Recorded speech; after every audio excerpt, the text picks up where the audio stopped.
जय भीम सर्वांना. मी स्नेहल सोहनी. आज श्रद्धेय नेते बाळासाहेब आंबेडकर संपूर्ण महाराष्ट्रभरामध्ये आरक्षण बचाव यात्रेच्या माध्यमातून महाराष्ट्र पिंजून काढत आहेत. आज बाळासाहेबांची एक बीडमध्ये सभा असताना पंकजाताई मुंडे यांच्यासोबत एक धावती भेट झाली आणि या भेटीला अनुसरून सुषमा अंधारे यांनी अत्यंत निंदनीय असं वक्तव्य केलेलं आहे. या वक्तव्याचा मी जाहीर निषेध करते.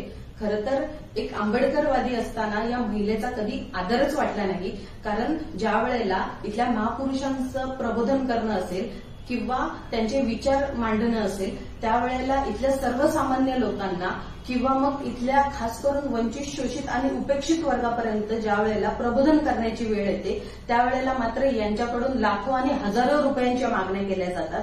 ज्या वेळेला त्यांना एखाद्या ठिकाणी प्रबोधनासाठी बोलवलं जातं त्यावेळेला माझी एंट्री ही एखाद्या आलिशान गाडीमधून झाली पाहिजे अशा पद्धतीची यांची मागणी असते. मला राहण्यासाठी एक चांगल्या पद्धतीचं हॉटेल असलं पाहिजे अशा पद्धतीच्या मागण्या यांच्या सर्वसामान्य कार्यकर्त्यांकडे असतात.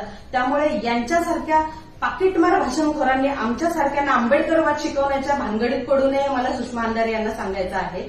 त्याचसोबत तुम्हाला जे काही फुकटाचं ज्ञान वाटायचं आहे, जे काही फुकटचे सल्ले द्यायचे आहे ते तुम्ही तुमच्या कुशल नेत्यांना द्या, तुमच्या पक्षाला द्या. ते आमच्या नेत्यांना आणि आमच्या पक्षाला देण्याच्या जर भानगडीत पडाल तर तुम्हाला सडेतोड उत्तरं दिल्याशिवाय आम्ही शांत बसणार नाही. सुषमा अंधारे यांना माझा मोफतचा सल्ला आहे की तुम्हाला तुमच्या भूतकाळाचा, तुम्हाला तुमच्या इतिहासाचा जर आम्ही पुनरावृत्ती करून दिली, त्याचा जर तुम्हाला आरसा दाखवला तर नक्कीच तोंड लपवून पळण्याची जागा तुम्हाला उरणार नाही. त्यामुळे येणाऱ्या काळामध्ये खरंच 100 वेळा विचार करून वंचित बहुजन आघाडीबद्दल बोला आणि बाळासाहेब आंबेडकरांबद्दल जर बोलायची इच्छा झालीच तर कधीतरी इथल्या वंचित बहुजन आघाडीच्या कार्यकर्त्यांसोबत बसण्याची तयारी ठेवा. इतकं मला या व्हिडिओच्या माध्यमातून सुषमा अंधारे यांना सांगायचं आहे.